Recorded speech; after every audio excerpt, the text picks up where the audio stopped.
The Psychology of Collapse. Why Nations Never See the Revolution Coming. A Financial History Perspective. Here's something that keeps me up at night. I've spent 2 decades studying monetary collapse, sovereign defaults, and financial revolutions, and I've noticed something terrifying. The psychology of a nation about to implode is always identical. Whether it's assignats burning in Paris, rubles collapsing in St. Petersburg, or the Cuban peso becoming worthless overnight, the collective delusion beforehand is always the same. The people in power never see it coming. Not because they're stupid, but because human psychology has a fatal flaw.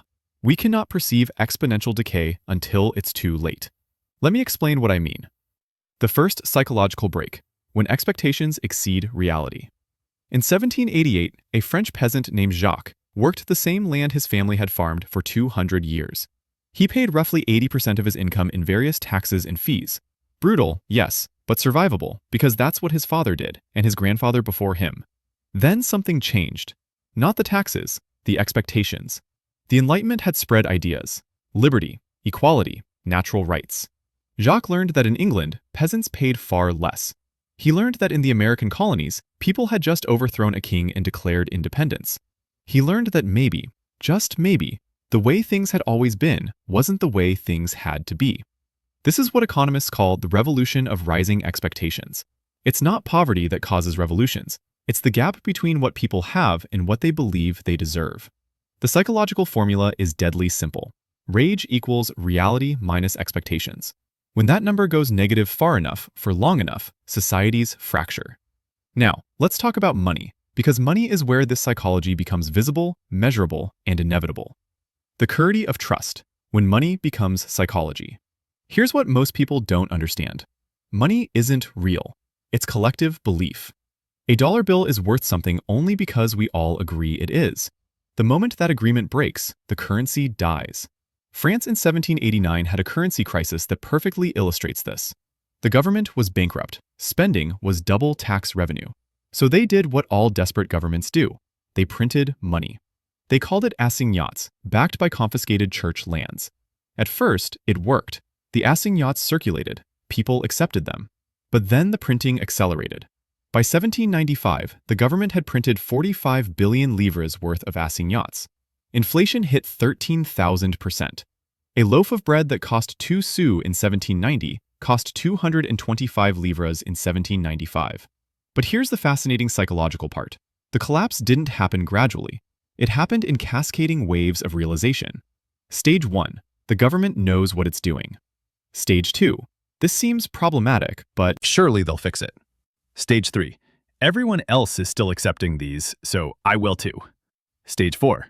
Wait, is anyone else worried about this? Stage 5. Get rid of these immediately. That 5th stage, when individual fear becomes collective panic, is the point of no return. And once you cross it, there's no central bank intervention, no policy speech, no emergency measure that can restore trust.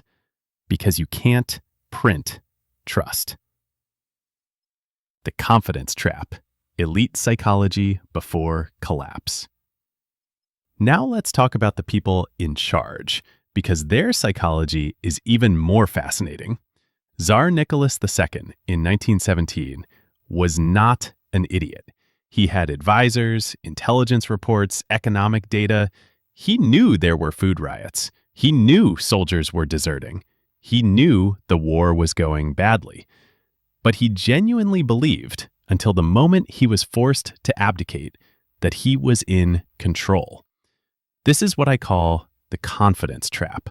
Leaders in late-stage decline suffer from 3 psychological distortions.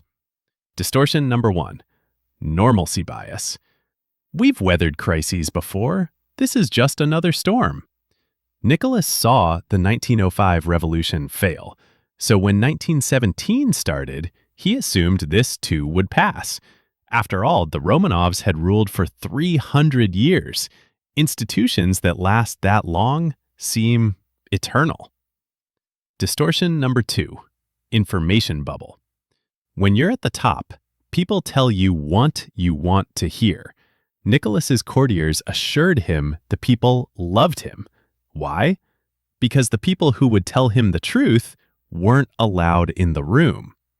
This is happening right now in every major economy. Central bankers tell finance ministers the economy is resilient. Finance ministers tell presidents everything is under control. Presidents tell the public we've never been stronger. Meanwhile, the people buying groceries know something is deeply wrong. Distortion number 3, escalation of commitment. This is the killer. Once you've invested in a failing strategy, admitting failure feels impossible. So you double down. France kept raising taxes on peasants to pay debt, making the peasants angrier, requiring more force to collect taxes, requiring more debt to pay for that force, requiring higher taxes. Russia kept fighting World War I despite catastrophic losses because admitting defeat would mean admitting the deaths were meaningless. Cuba's Batista kept rigging elections because real elections might cost him power, so rigging seemed safer, even though it destroyed any remaining legitimacy. The psychology of power is, when changing course seems dangerous, staying the course seems safer, even when staying the course leads off a cliff. The middle-class mind: why lawyers start revolutions. Here's a pattern that repeats every single time.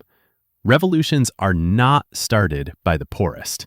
They're started by the almost comfortable. In France, the National Assembly, the body that declared itself the real government, was dominated by lawyers, Doctors, merchants, and provincial nobles. Educated men who had expected to succeed in the existing system. In Russia, the Bolsheviks' inner circle was intellectuals, journalists, and students. Lenin was a lawyer. Trotsky was a journalist. In Cuba, Fidel Castro was a lawyer. Che Guevara was a doctor. The 26th of July movement was urban professionals, not sugarcane workers. Why? Because revolution requires 3 psychological ingredients. Education: you need to understand the system well enough to know it's rigged. Frustrated ambition: you expected to succeed and didn't. Articulation: you can explain why the system failed and what should replace it. The truly poor don't have time to organize revolutions. They're surviving. The truly rich benefit from the status quo. But the middle class? They have education, expectations, and rage. And when the middle class radicalizes, societies collapse. The trust cliff, point of no return. There's a moment in every pre-revolutionary society when something invisible but fundamental breaks. I call it the trust cliff. You can see it in the data if you know where to look. In France, in 1788, the king called the Estates General for the first time in 175 years. He thought it would legitimize new taxes. Instead, the Third Estate declared itself the National Assembly. The moment commoners claimed sovereign authority, the monarchy was already dead. It just didn't know it yet. In Russia, February 1917, soldiers ordered to shoot protesters instead joined them. When the military stops following orders, the government is finished. In Cuba, 1958, police and army units started defecting to Castro. Batista had money, weapons, and American support. But he'd lost the one thing you can't buy: legitimacy. The trust cliff is the moment when institutions lose their psychological power. Not their legal power, not their military power, but their perceived legitimacy. And here's the terrifying part. You can't see it coming because trust erodes invisibly, then fails suddenly. Think of it like a rope holding weight. Each fiber breaks silently. One fiber doesn't matter. 10 fibers don't matter. But fiber 1437 is the one that drops the weight. And there's no way to know which fiber that is. The American Psyche, 2025. So let's talk about the United States right now, through this psychological lens. I look at monetary data every day. Treasury auctions, yield curves, currency flows. And I'm watching something unprecedented: the simultaneous loss of trust in multiple institutional pillars. Trust in currency. The dollar is still the global reserve, yes. But 63% of Americans say they're very concerned about inflation. Real wages adjusted for real inflation, not the CPI fiction, have been stagnant for 20 years. People feel poorer because they are poorer, but the official statistics say everything's fine. This is the psychological precondition for currency crisis. When lived experience contradicts official data, people trust their experience. And they start looking for exits: gold, Bitcoin, real assets, anything but dollars. Trust in institutions.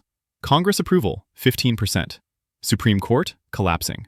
FBI, CIA, Department of Justice, all seen as partisan weapons, depending on which side you ask. But here's what matters psychologically. It's not that people trust different institutions.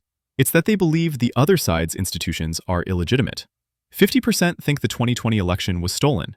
50% think January 6th was a coup attempt. These aren't compatible. Realities. When half the country believes the president is illegitimate and the other half believes the opposition is treasonous, you don't have political disagreement. You have two nations in the same borders. Trust in shared reality. This is the new factor that didn't exist in France, Russia, or Cuba. Social media has created algorithmic echo chambers where people literally live in different factual universes. It's not that we disagree on solutions. We disagree on basic reality. Did vaccines work? Was Kyle Rittenhouse defending himself or committing murder? Is climate change real? Are elections secure? Previous societies had shared facts and different interpretations. We have different facts. That's not a politics problem. That's a civilizational psychology problem. The cascade psychology. How fast can it happen? Here's what keeps me up at night as someone who studies financial history. When trust breaks, it breaks fast. The Romanov dynasty fell in 8 days. 8 days from everything's under control to Nicholas abdicating on a train. The French assignat went from legal tender to worthless paper in 18 months. Bear Stearns went from $170 per share to being sold for $2 in one weekend. Psychological breaks don't follow linear timelines. They follow cascade dynamics. For years, nothing happens. Stress builds, invisible. Then one event, often something small, triggers a cascade. And the cascade moves at the speed of information, which in 2025 is instantaneous. Imagine a scenario. A major bank fails. Not a small regional bank, a system-wide institution. The Fed steps in with a bailout, but this time, public rage is instant and massive. Protests nationwide. Both left and right agree. They bailed out the rich again. A politician promises to break the system if elected. Sounds impossible until the middle class starts thinking burn it down sounds reasonable. Or imagine a contested election. Both sides claim victory. State governments choose different presidents. The Supreme Court gets involved and splits 5-4 on partisan lines. Half the country sees a legitimate decision. Half sees a coup. Military leaders have to choose which president to follow. Do you see how fast this escalates? Not years, weeks, maybe days. The psychology of prevention. So is collapse inevitable? No, but prevention requires something psychologically almost impossible. Elites choosing to sacrifice their own privileges before they're forced to. That almost never happens, but sometimes it does. Post-World War II Europe reformed because the elites were genuinely scared. They'd seen fascism, they'd seen communism, so they built social safety nets, progressive taxation, and strong labor unions. Not out of kindness, out of fear. The question for America is, can we reform before revolution? Or will the psychology of power, the confidence trap, the information bubble, the escalation of Commitment make reform impossible until it's too late. The warning signs I'm watching. As someone who watches markets and monetary systems, here are the psychological indicators I'm tracking.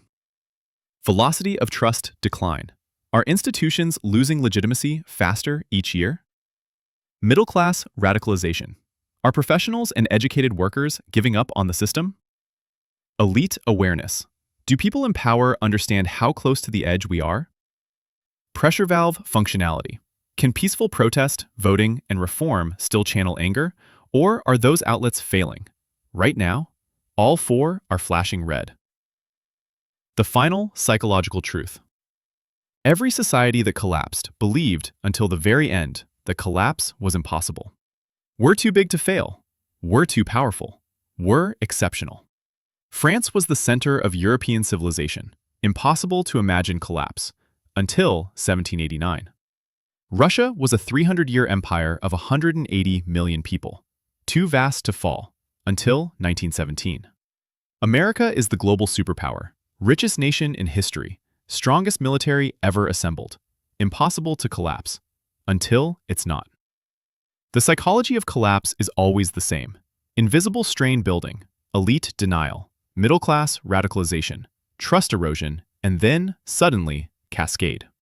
The question isn't whether the pattern applies to America. The question is, which stage are we in, and how much time do we have left? Because history says, probably less than we think. And the mathematics of psychology say, when everyone believes collapse is impossible, that's when it's most inevitable. Sleep tight.